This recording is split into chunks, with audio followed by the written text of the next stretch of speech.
Welcome to the Blokes podcast. I'm Adam. And I'm Greg. And we sit down once a week to shoot the breeze. We chat about anything and everything. Sports, films, drinking, politics, music, etc. So sit back, crack open a beer and enjoy.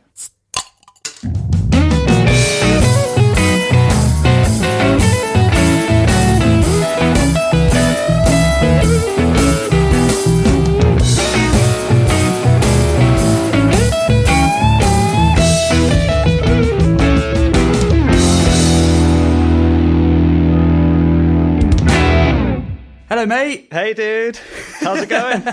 Very good, very good. How are you? Yeah, I'm very well. Ready for some daytime podcasting for a change. I know. It's a little bit different, isn't it? We haven't done one of these yet, have we? I don't think so, no. So for anyone out there, regardless of what time you're listening, we're recording during the day, which is a bit strange because we usually it's usually at least the evening time, isn't it? Or into the night. Yeah, exactly, yeah. It's going to be interesting. I think a fully sober... Well, hopefully we're fully sober. I mean, we've been locked in for a little while now. Like, maybe we're not. But, yeah, it's going to be an interesting one. Maybe, I don't know. We'll see. Normally I definitely noticed like my speech as the podcast goes. Any long words, anything that needs any sort of focus is always going to be is slightly messed up. So hopefully that doesn't happen this time. We'll see. Well, we just can't remember any names of any people, places, or things. Like when I'm editing, I'm just screaming at myself like, "His name's this or that's the." Why can't you remember? You must be drunk, you know. I know. Yeah, that's it. So we're sort of going for a coffee episode today. Because we've got to replace our love of beer and scotch with something, and we equally love coffee. So we do. Why don't you give us a bit of a rundown on what you're drinking today? Cool. Okay. Well, you say we equally love it. I mean, I do love coffee as much as you. However, I think I know a lot less than you. I would say there's definitely gaps in my knowledge. But today I am drinking. Basically, when I want to have a nice cup of coffee at my house, I'm not going for quantity. I'm going for quality. I whip out the cafetiere. Nice. I get confused with the word cafetiere because when I think of it, I think of a French press. Yeah. But what I'm actually trying to describe here is the sort of you put it on a hob, and it's like an Italian thing. Okay. And you actually heat it, and then the pressure. It's the closest you can get to like an espresso. Yeah. Without having an espresso machine.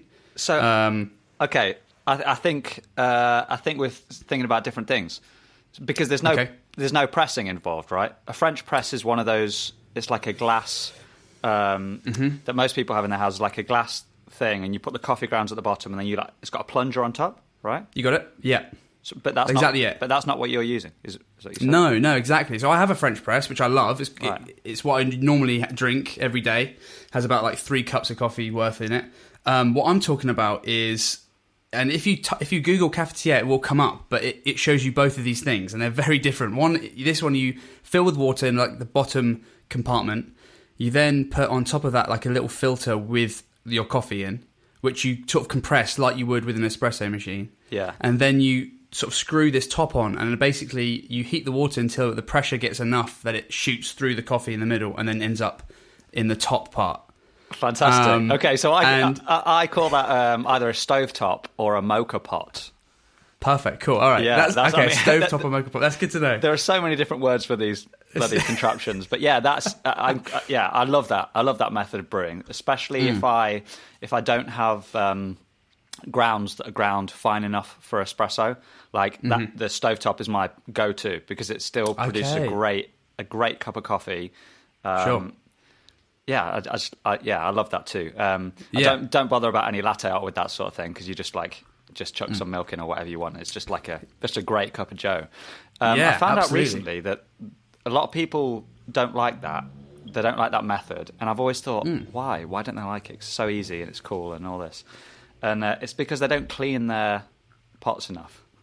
Basically, because it's got a few different layers, isn't it? Like when you unscrew it, it's got like a little rubber seal, and then it's got a little metal filter thing that pops out as well. So when you're cleaning that bad boy, you want to get everything off it basically and clean the hell out of it. And you're like, big time. A lot of people don't realize that there's this layer of old gunk like sitting in their pot just because they can't physically sit on the outside. It's like within the pot. So every time they're making a cup of coffee, their coffee's going through this rancid old dried coffee that's been in there for like years sometimes. That's why a lot of people don't like it. I see. Right. Okay. Yeah. They loved it at first, but for some reason, 6 months down the line, it's just not the same. Because they're still drinking the same cup that they made when they first got it. That's interesting. So, because you definitely, every time I take that out, like there's a full layer of like silt, like coffee silt, I guess, like really finely ground stuff that's like fine, that's slipped through the filter basically. Yeah, and that would like after a few cups, that's going to build up pretty badly. Yeah. But yeah, that's my fancy way. If I'm going to try and make it, if I'm going to put some effort in, nice, it's going to use that. If you're not waking up at 6 a.m. like rushing out the door.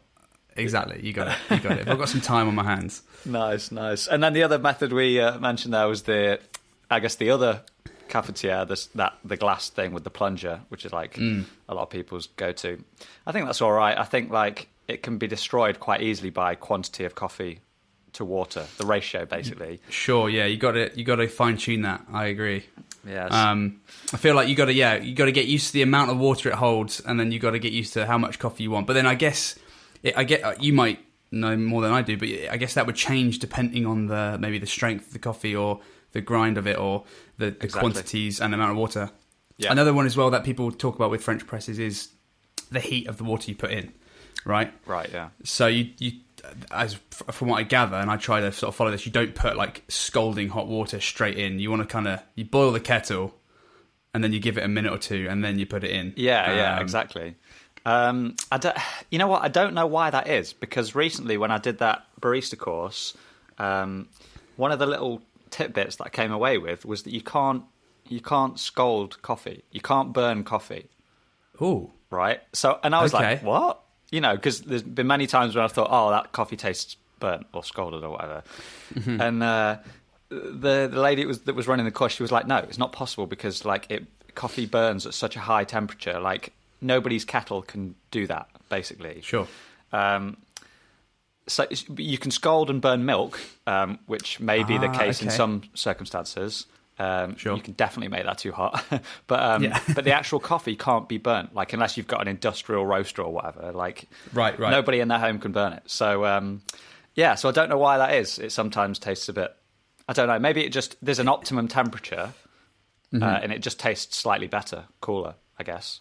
Yeah, I guess maybe people are using the word burnt or scalded, and that's not actually what's technically happening, but at different temperatures I would imagine that it's going to interact with the water differently, right? So like there's obviously some sort of reaction going on to sort of leach out whatever flavour the coffee beans have got, and maybe at higher temperatures you get certain chemicals that don't taste as good, but you need to hit a certain temperature to get the good ones out, and if it's too cold then you won't get.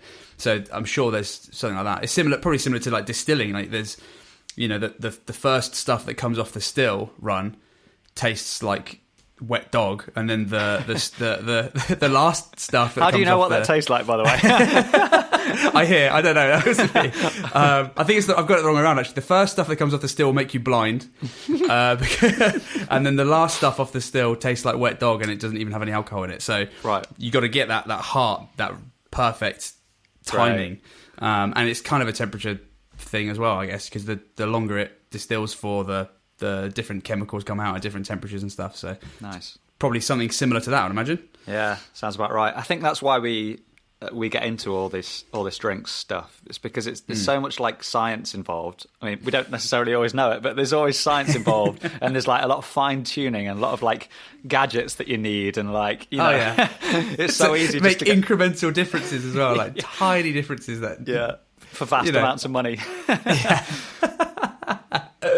Oh man, which takes me on to my preferred method of brewing, the espresso.